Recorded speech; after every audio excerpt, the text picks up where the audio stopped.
Did you know that April is Sexual Assault Awareness Month? Hi, my name is Dalila Valdovinos and I work with the La Vida Partnership of Chas Center. And today we're going to talk a little bit more about how we can start to talk to our children about sexual assault.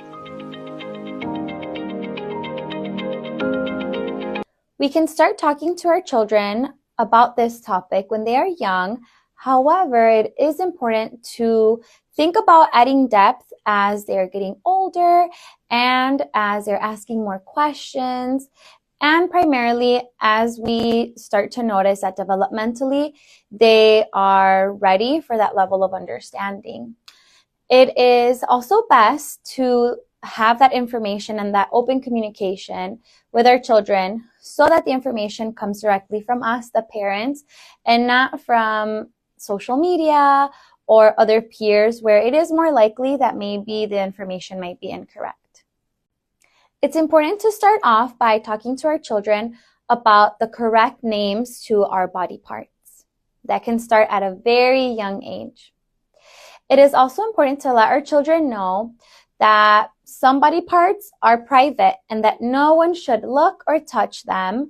That includes very close family members, friends, or family friends.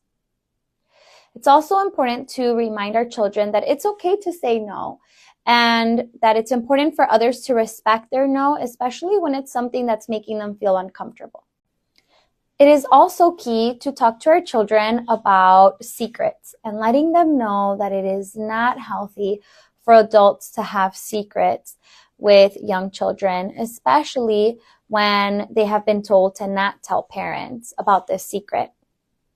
Secrets can usually be used or typically be used by perpetrators to manipulate children. Let your children know that they can always come to you and talk to you about anything. Be sure to be a safe place for your children and that they know that the attention that you will give them during difficult times will always be important. So, what are some warning signs of sexual abuse in young children? Remember, children cannot consent to any kind of sexual activity.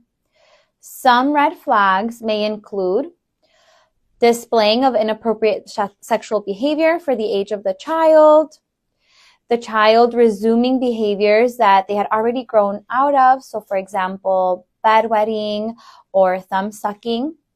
Also, demonstrating fear of being left alone, especially when it comes to very specific people, or being afraid to be away from their primary caregivers.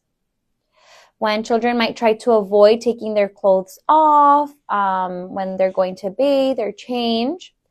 An increase in nightmares and excessive worry. Excessive talk or knowledge about sexual topics. Signs of STIs, sexually transmitted infections, and unexplained bleeding or bruising or other signs of trauma to the genital area. Signs in teenagers might be a little bit tricky as it can sometimes be very similar to issues that teens might be experiencing due to a developmental stage.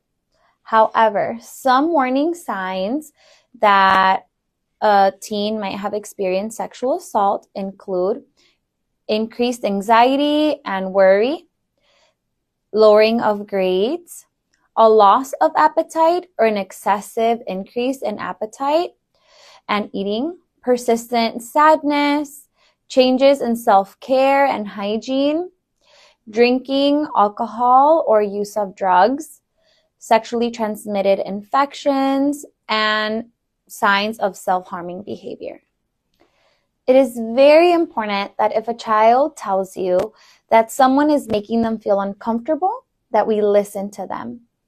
Get in touch as soon as possible with a staff member from your local sexual assault organization and service provider, such as the La Vida Partnership here at Chas Center, so that you can explore with a staff person to see if this is something that needs to be reported. If this is something that needs to be important, this is something that can be done together with the staff member. You're not alone. Thank you so much for joining us on this conversation.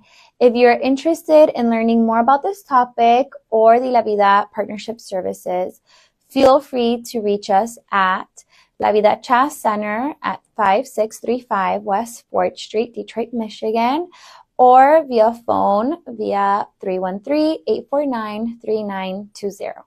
Thank you.